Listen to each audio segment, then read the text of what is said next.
Située au centre-nord de la Côte d'Ivoire, à 520 km d'Abidjan, la région du Béré a une population estimée à 389 758 habitants, selon des statistiques de 2014, avec une superficie de 13 293 km² et un réseau routier de 4 367 km. Une région à forte potentialités économiques, entre autres des ressources minières variées, des potentialités agro-pastorales immenses, des richesses artisanales diversifiées, un potentiel touristique et culturel et des populations qui s'adonnent aussi à la pisciculture et à l'apiculture. Mais comment s'appuyer sur ces potentialités économiques afin de développer cette région qui croupit depuis des décennies sous le poids de l'indifférence? La ville de Mankono, qui est le chef-lieu de région, n'a ni bitume, ni tribunal, ni bloc opératoire, ni banque. Ce sont à ces questions cruciales que la mutuelle de la diaspora pour le développement du Béré veut donner des réponses adéquates. Il est vrai que selon de nombreuses études, la diaspora reste le premier partenaire au développement de son pays d'origine, ce qui lui vaut d'ailleurs la place de la 6e région d'Afrique avec une représentation à l'Union africaine. En même temps, force est de constater, mesdames et messieurs, la montée de la déshumanisation, du désespoir, de la désolation des conditions de vie de nos populations dans nos villages, dans nos villes et surtout dans nos régions. Face à ces constats de dégradation, accentués et accélérés des conditions de vie de nos femmes, de nos frères, de nos enfants, de nos parents dans nos régions d'origine, nous, membres de la diaspora de la région du Béré, avons décidé de prendre toutes nos responsabilités pour donner un brin d'espoir aux populations en posant des actions concrètes. Au nombre de ces actions concrètes, ces assises avec des experts, afin de porter des réflexions sur les outils indispensables au développement de cette région et partager leurs expériences dans le domaine de la santé, l'éducation et la création d'activités génératrices de revenus. Je suis Flore Gubert, je suis économiste à l'Institut de recherche pour le développement. Et si je suis venue aujourd'hui, c'est parce que je réalise une étude sur la diaspora ivoirienne dans le cadre de mes recherches, qui vise à comprendre les liens que la diaspora, qu'elle soit originaire du Béré ou d'autres régions de Côte d'Ivoire, entretient avec le pays d'origine. Alors, je pense que pour envisager des mesures d'accompagnement, des dispositifs qui peuvent permettre justement à la diaspora du Béré de faire des choses pour le développement de la région du Béré, il y a un préalable, c'est qu'il faut bien connaître ce que la diaspora réalise déjà en termes d'envoi de fonds, de contributions, parce que ça permet aussi d'apporter des arguments, par exemple auprès d'autres bailleurs, pour leur dire écoutez, voyez ce que la diaspora contribue déjà à apporter par elle-même. Ça peut permettre de faire un effet de levier pour aller chercher d'autres financements auprès de partenaires, auprès de bailleurs de fonds, auprès de collectivités locales, auprès d'autres communes par exemple. Voilà. Il me semble que le préalable, c'est qu'il faut bien connaître la diaspora pour savoir de quoi elle a besoin et comment on peut l'accompagner. Nous sommes présents aujourd'hui sur invitation du comité d'organisation des premières assises de la diaspora du Béré, tout simplement parce que Ethicphone est le premier opérateur de paiement mobile. Notre solution adaptée aux besoins de la diaspora est une véritable réponse à leurs préoccupations de transfert d'argent, de paiement de services et de biens pour leurs proches en Afrique. Notre solution permettra non seulement d'apporter de l'innovation, mais aussi de simplifier la vie de la diaspora. Désormais, le transfert d'argent pourra se faire 24 heures sur 24, et où qu'on se trouve, que ce soit dans le métro, dans le RER, dans son salon ou dans son véhicule. J'ai été invitée aujourd'hui pour parler, vraiment intervenir devant une communauté originaire du Béré et leur expliquer ce que nous faisons. Quand je dis nous, c'est Femmes et Contributions au Développement, une plateforme d'associations que je dirige en France. Nous sommes 42 associations de développement dont les leaders sont des femmes originaires de 20 pays africains, d'Haïti et des Comores. Et ce qu'il était important, ce n'était pas de venir prêcher la bonne parole. Cette bonne parole pour moi était de parler de faits concrets, des actions concrètes. C'est ainsi que j'ai parlé de ce que nous faisons dans le cadre de la santé, la promotion de la santé de la femme. Nous avons travaillé par exemple au Mali sur l'abandon de l'excision. Nous avons fait 400 villages de caille et pour nous c'est construire avec les migrants et les migrantes de France originaires des différents villages un discours, un accompagnement pour aller sensibiliser les parents dans les villages. Et nous avons participé à des cérémonies de remise des dépôts de couteaux par exemple dans des villages au Mali.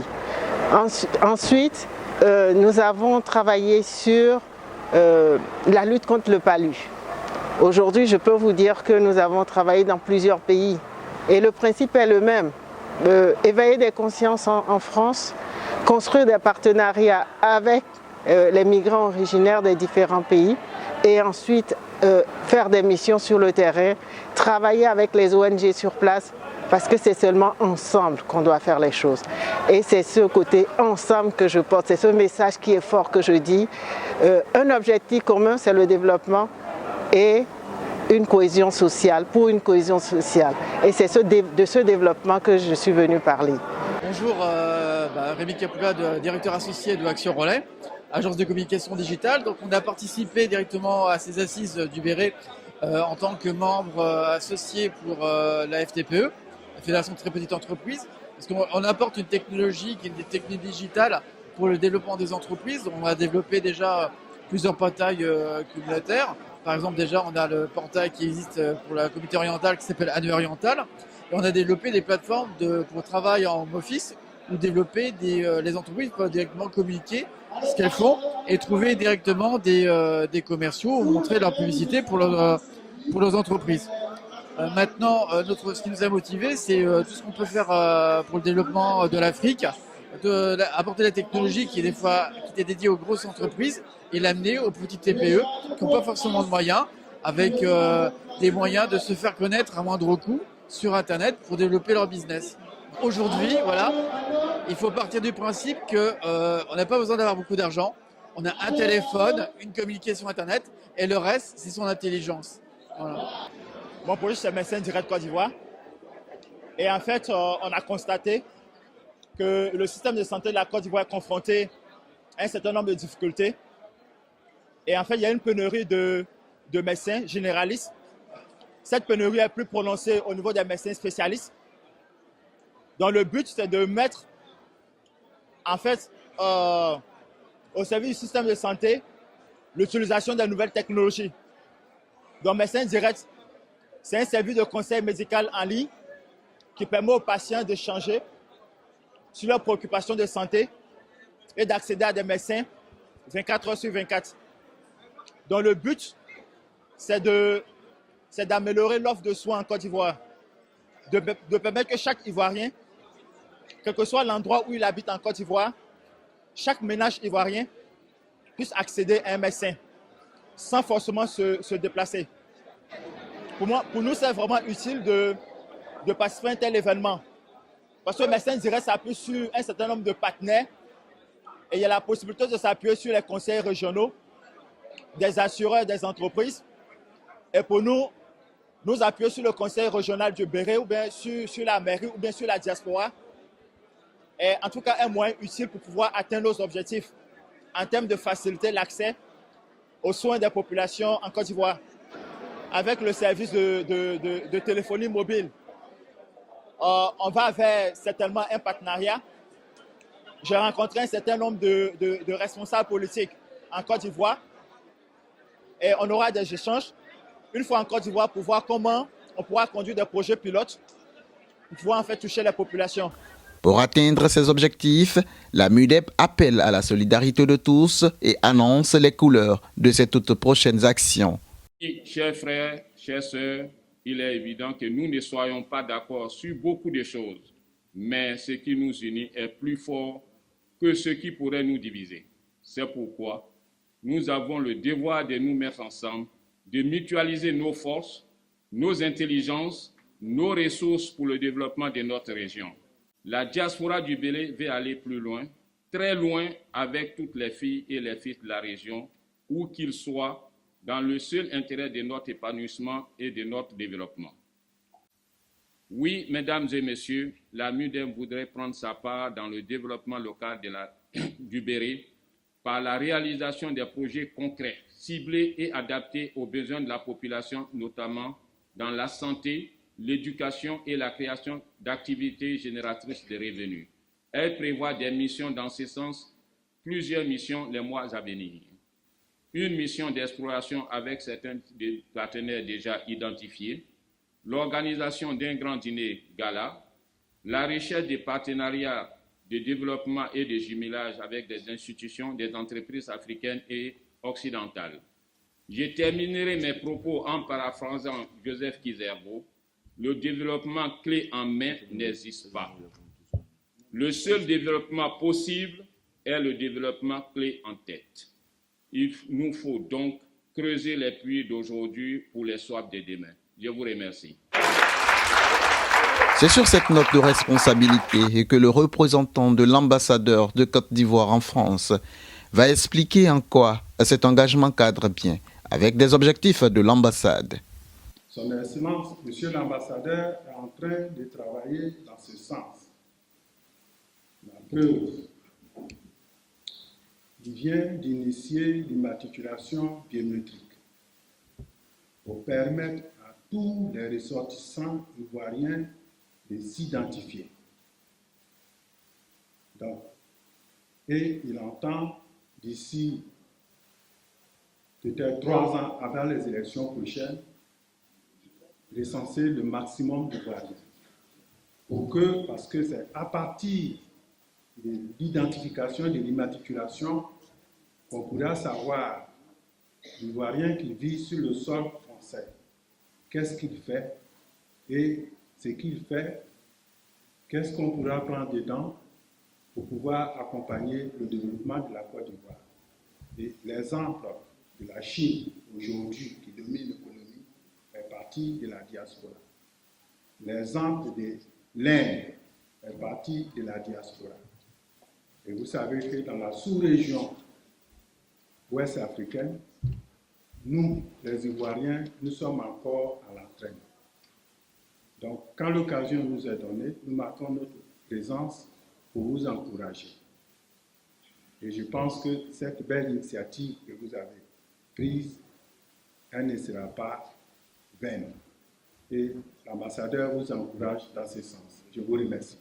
Le représentant des parrains de la cérémonie salue et encourage cette initiative. Ces icônes du Béret, j'ai nommé les ministres Cissé Bakongo et Dosso Moussa. Oui, ils auraient été très ravis d'être là eux-mêmes ce matin pour prendre le micro devant vous, pour vous saluer pour cette initiative. Mais les nombreuses obligations liées à leur charge les en ont empêchés. Donc, je prends donc le mandat de les représenter pour vous dire merci et surtout félicitations pour cette grande initiative. Oui, je peux me permettre cette charge. Je peux me le permettre parce que je les connais les deux. Cette initiative de regrouper la diaspora du Béret est une initiative qu'ils saluent, qu'ils apprécient. Donc, Monsieur le Président du comité de pilotage, soyez assurés que quand le moment le permettra de vive voix, j'ai la ministre Dosso et Cissé Bakongo vous le diront, vous féliciteront pour ce que vous avez entrepris. Oui, on aime à le dire au pays, quand on a la chance de voyager très loin, même quand on n'a pas eu l'argent, mais on a au moins l'ouverture d'esprit. l'ouverture d'esprit qui consiste à s'asseoir comme vous le faites ce matin, à échanger sur des problématiques aussi importantes que le développement de ce qu'on appelle la racine. Aucun arbre ne peut prospérer, ne peut fleurir sans la racine. Aucune feuille ne peut devenir rayonnante sans la racine. C'est cette prise de conscience que vous avez, en tout cas, abordée, amorcée maintenant, à savoir qu'on pourra devenir, comme les partenaires qui nous ont accompagnés, plein de sous. On pourra devenir, comme vous-même, Monsieur le Président, promoteur immobilier, on pourra devenir tout ici. Mais tant que la terre des ancêtres, la terre qui nous a mis naître, notre terre, notre béret, notre village, ne ressent pas cette embellie que vous avez ici, alors c'est comme toujours une symphonie inachevée. C'est pour ça que je me permets vraiment, en mon nom propre en tant qu'élu, au nom de mes parents aussi, de vous féliciter, de vous saluer. En tout cas, c'est Dieu, le grand architecte qui garde toutes les œuvres humaines. On dit, quand vous entreprenez quelque chose qui n'a pas Dieu, abandonnez. C'est-à-dire, la Bible dit, quand Dieu ne bâtit la maison, ceux qui travaillent en vain. Je souhaite que Dieu protège cette initiative. Je souhaite que Dieu mette la main sur cette initiative parce que le développement du Béret partira, j'en suis sûr, de là. Au nom du commandant Ladji Karamoko, doyen d'âge, ce message a été porté à l'assistance. La cérémonie de ce jour, qui marque le lancement concret de la réflexion sur la problématique du développement du Béret, est l'expression même de la prise de conscience des filles et fils de la région de la diaspora. Le Béret, vous le savez, comme nous tous, souffre de nombreux maux. Et tout, je dis bien tout, se conjugue en termes de priorité. Makono, qui joue naturellement le rôle de leadership dans la région, ne doit pas oublier qu'elle ne peut pas être forte sans les populations des autres localités qui composent la région.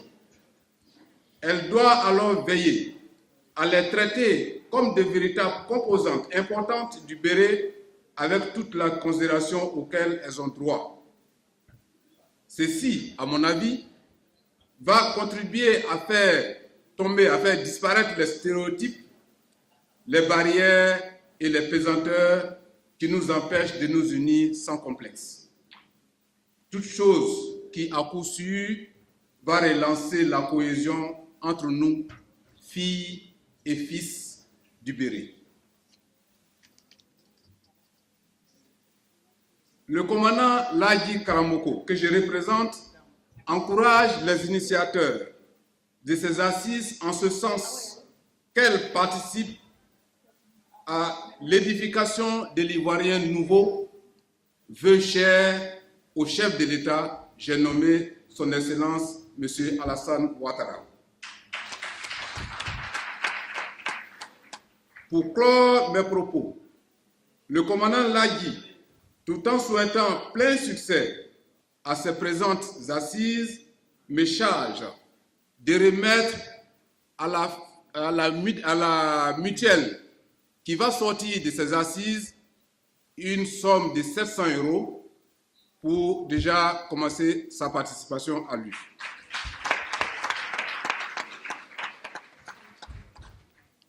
Sur ce, en tant que représentant du président de ces assises, je déclare ouvertes les assises de la diaspora du Béret en France. Je vous remercie. La présence du consul général du Sénégal pour communiquer sur le retour d'expérience et le modèle de réussite qu'a du Sénégal. Le comité de pilotage de ces assises a pris bonne note et entend canaliser cette force de la diaspora du Béret autour d'une mutuelle. Et nous avons eu l'idée de créer une mutuelle et il fallait pour cela organiser des assises, appeler des experts pour nous expliquer le sens d'une mutuelle, qu'est-ce qu'avec une mutuelle, qu'est-ce que nous pouvons faire, quels sont les facteurs de développement, quelles sont les institutions qui peuvent nous aider. Et pour cela, nous avons eu à plusieurs panélistes, des auteurs, qui sont venus nous expliquer tout ça et nous en tirerons notre comité scientifique, va en tirer les leçons et à partir de là, nous allons organiser une assemblée générale afin de constituer cette mutuelle. Et nous avons enregistré des gens qui seront convoqués très bientôt et à partir de là, nous allons faire une élection d'un président de la mutuelle et à partir de là, tout sera lancé. Je suis Madame Yana Janine, présidente du comité Miss Cameroun Diaspora 2016. Non, tout d'abord, c'est une très bonne initiative de penser à ceux qui sont restés au pays parce que bon, si nous, étant donné que nous sommes de la diaspora, si nous ne faisons rien pour ceux qui sont restés là-bas, ce n'est pas le gouvernement qui fait faire quelque chose pour nous. Il faut d'abord qu'on montre notre motivation à aider ceux qui sont là-bas. Pourquoi pas? Si aujourd'hui, la Côte d'Ivoire, particulièrement le village du Béret, qui prend l'initiative, ça donne un bon exemple pour les autres pays africains de faire pareil aussi. Et c'est sur cette note de gaieté que ces assises ont pris fin.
Mon ami et frère David Malomé.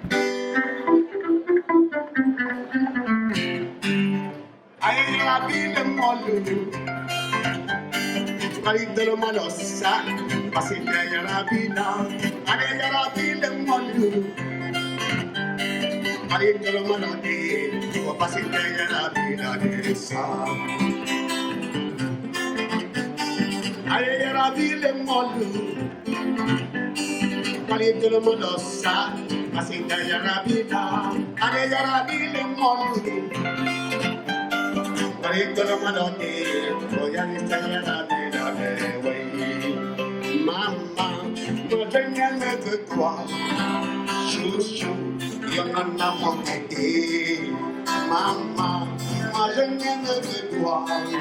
Chouchou, donnez-les à là-haut. Maman, faut bien maman, faut bien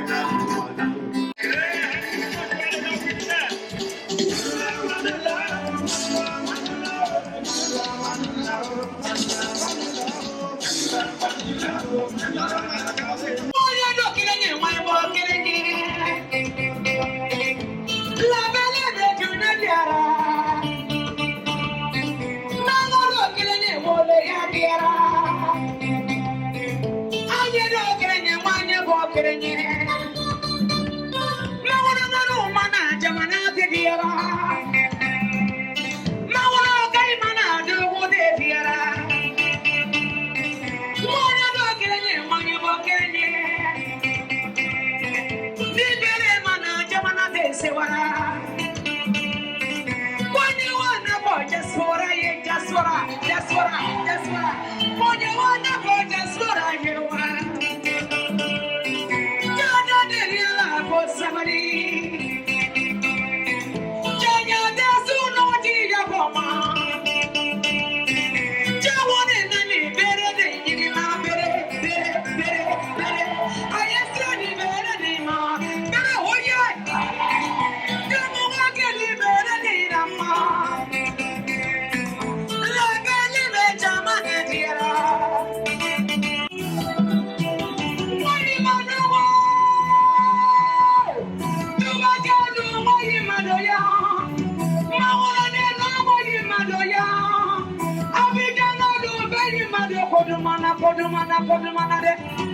I didn't hear